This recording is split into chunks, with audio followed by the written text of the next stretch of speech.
Marcus Chen had built Pinnacle Tech from nothing. 15 years of grinding through late nights, failed pitches, and mounting pressure had culminated in a gleaming 40-story headquarters in downtown Seattle. His company now employed over 3,000 people, and his name graced Forbes covers.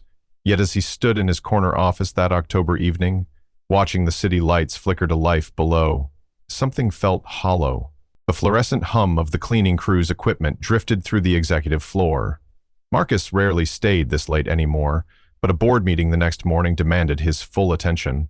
The quarterly reports spread across his mahogany desk painted a picture of unprecedented growth, but the human cost remained invisible in those neat columns of numbers. Footsteps echoed in the hallway. Marcus glanced up from his laptop screen, expecting to see one of his vice presidents burning the midnight oil. Instead, a figure in navy blue coveralls pushed a cleaning cart past his doorway. The janitor moved with quiet efficiency, emptying trash bins and wiping down surfaces with practiced precision. Marcus returned to his work, but a sound made him pause. A voice, low, melodic, speaking in what sounded like Arabic. The janitor was on the phone, his tone gentle and reassuring. Marcus found himself listening, not understanding the words, but recognizing the cadence of someone comforting a loved one. The conversation ended, and within moments, another began. This time, the language shifted completely. Spanish flowed from the man's lips as he spoke to someone else, his voice taking on different emotional notes. Concern, then laughter, then tender affection. A father talking to his children, perhaps. Marcus set down his pen.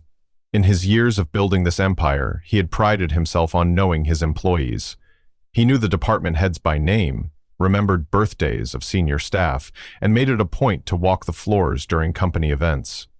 But this man, this janitor who apparently spoke multiple languages with native fluency, remained invisible to him. The third call came in what Marcus recognized as Mandarin. The janitor's pronunciation was flawless, his tonal variations natural and unforced. Marcus, who had struggled through business Mandarin classes for years, felt a spark of recognition and respect.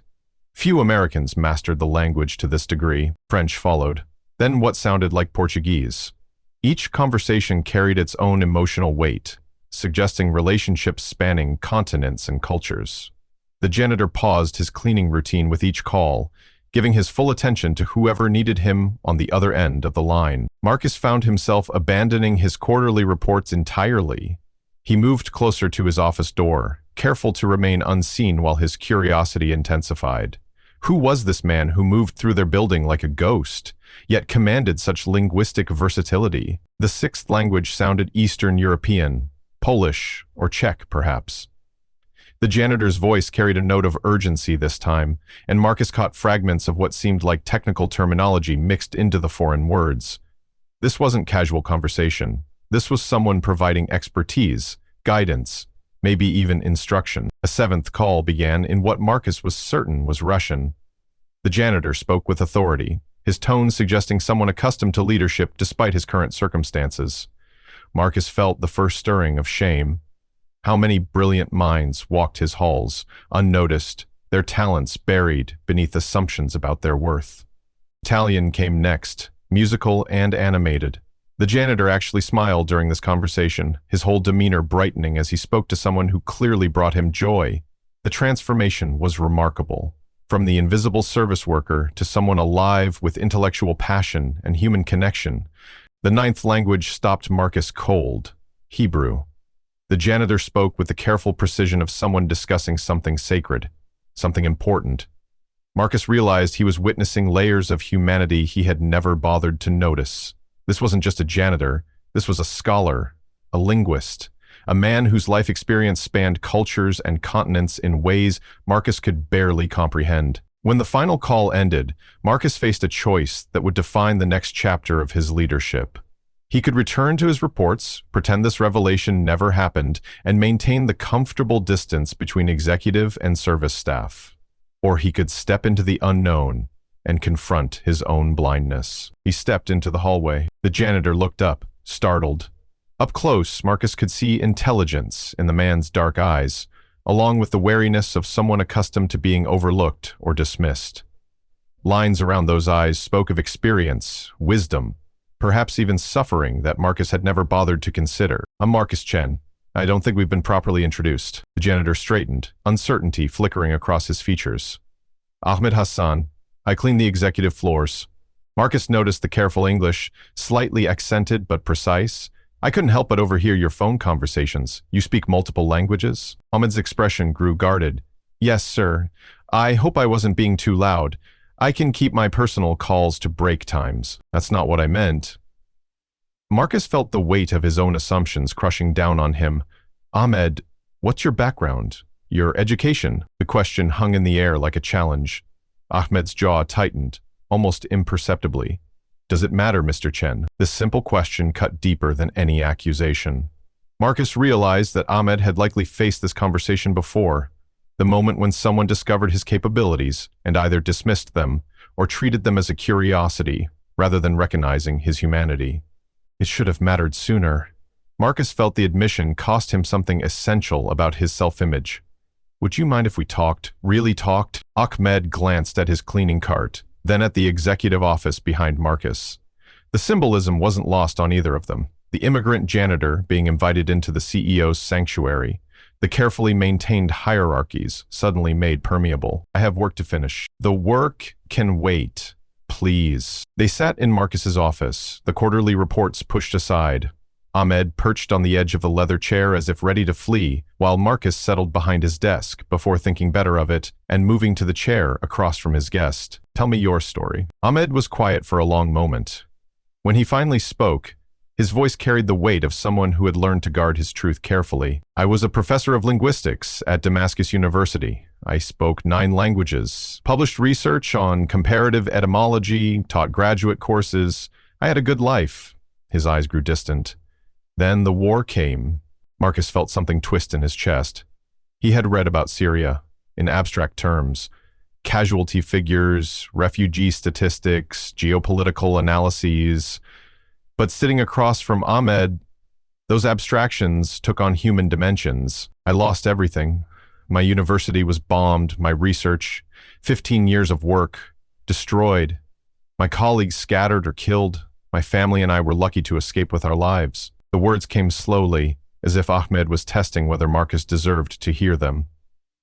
We came here with nothing, no credentials that Americans recognized, no network of contacts, no way to prove who I had been or what I could do. So I took the job I could get. I clean offices at night and try to rebuild during the day. Marcus thought about his own journey, the venture capital meetings, the business school connections, the family loan that had kept him afloat during the early years. Every advantage he had taken for granted now felt like a glaring privilege. The languages. I tutor students online, I translate documents, I help other refugees navigate bureaucracy and job applications. I teach English to new arrivals. Ahmed's voice gained strength.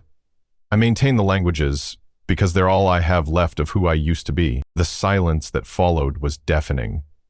Marcus stared at this man, who cleaned his trash bins and polished his conference table, who apparently spent his nights maintaining intellectual connections across the globe while scrubbing floors to survive. Ahmed, I owe you an apology. You don't owe me anything, Mr. Chen. You pay me fairly for the work I do. That's exactly the problem. Marcus felt anger rising, not at Ahmed but at himself, at the system that had rendered such talent invisible. I've walked past you for months, maybe years. I've seen you as part of the furniture. I never once considered that you might have something valuable to offer beyond emptying my wastebasket. Ahmed's expression remained guarded. Most people don't. Most people are wrong. Marcus stood up, pacing to the window. What would it take for you to practice linguistics again?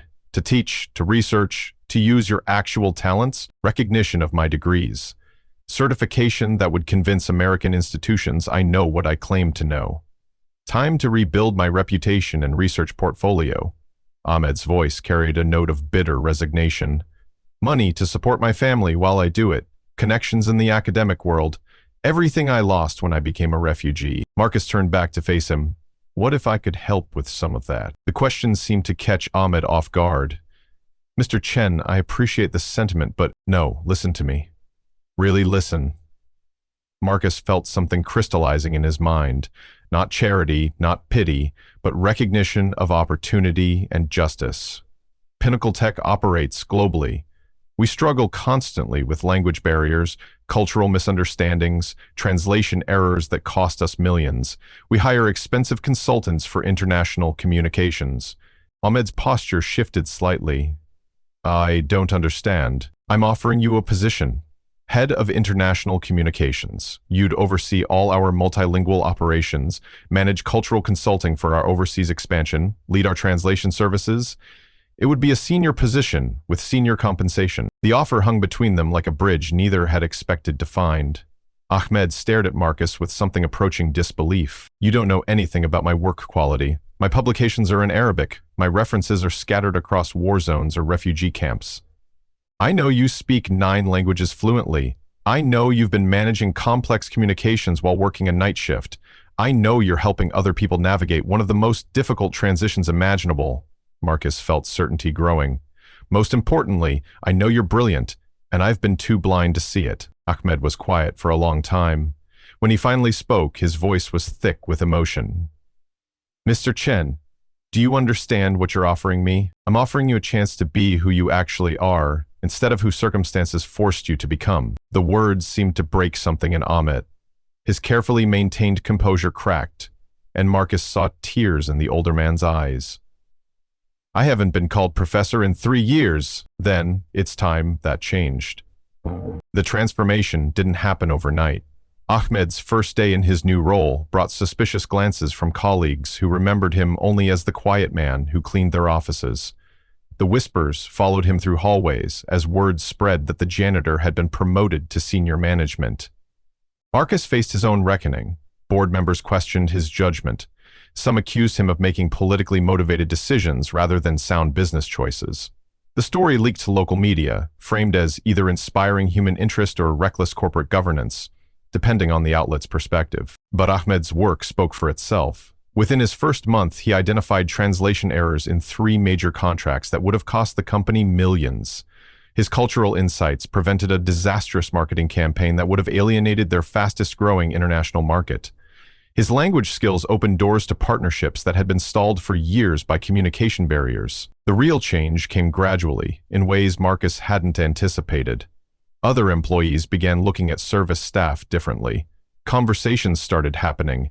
Janitors, cafeteria workers, security guards found themselves asked about their backgrounds, their experiences, their unrealized potential. Maria Santos, who cleaned the accounting department, revealed her degree in mechanical engineering from Mexico.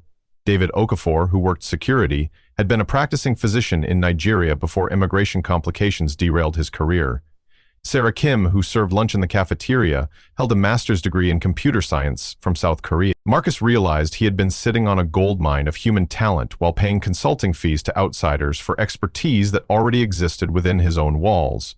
More than that, he had been perpetuating a system that reduced human beings to their most immediate economic function, ignoring the depth and complexity that each person carried. The changes began slowly but accelerated as word spread. Pinnacle Tech implemented new hiring practices that looked beyond immediate qualifications to recognize potential in transferable skills. They created pathways for internal advancement that acknowledged that talent could emerge from unexpected places. Ahmed became more than an employee, he became a symbol of what was possible when assumptions were challenged and human dignity was recognized. His department grew as the company expanded internationally, and his insights proved invaluable in navigating complex cultural landscapes that had previously stymied their global ambitions. But the most profound change was in Marcus himself. He began seeing his company and his own role differently. Success wasn't just about profit margins and market share. It was about creating space for human potential to flourish, about recognizing that every person carried stories and capabilities that deserved acknowledgement. The media attention eventually faded, but the lessons remained. Ahmed's story became part of Pinnacle Tech's culture, a reminder that brilliance could wear coveralls just as easily as custom suits. The company's reputation shifted from just another tech giant to an organization that actively sought out and developed overlooked talent. Years later, Marcus would look back on that October evening as the moment his real education began. He had learned to build businesses, to read markets, to navigate corporate politics. But Ahmed had taught him something more fundamental: how to see people as they actually were, rather than as he assumed them to be. Ahmed's office now occupied the same floor as Marcus's, his wall lined with certificates recognizing his academic credentials and professional achievements. The man who had once emptied trash bins while conducting multilingual conversations now led a department of 30 people and advised the executive team on international strategy. But perhaps the most meaningful change was simpler than that. Marcus no longer walked past service workers without acknowledgement. He knew their names, asked about their families, and remained alert to signs of unrealized potential. He had learned that dignity wasn't something to be earned through achievement. It was something to be recognized in every human being, regardless of their current circumstances. The janitor who spoke 9 languages had taught the CEO something more valuable than any business lesson: that our assumptions about others reveal more about our own limitations than about their capabilities. In a world quick to judge and categorize, Ahmed's story served as a powerful reminder that extraordinary people often live ordinary-seeming lives, waiting not for charity or pity, but for simple recognition of their inherent worth. The office was never quite the same. The hierarchies remained, but they had become more permeable, more questioning of their own validity. Success was still measured in profits and growth, but it was also measured in human potential realized and dignity restored. And in the end, that made all the difference.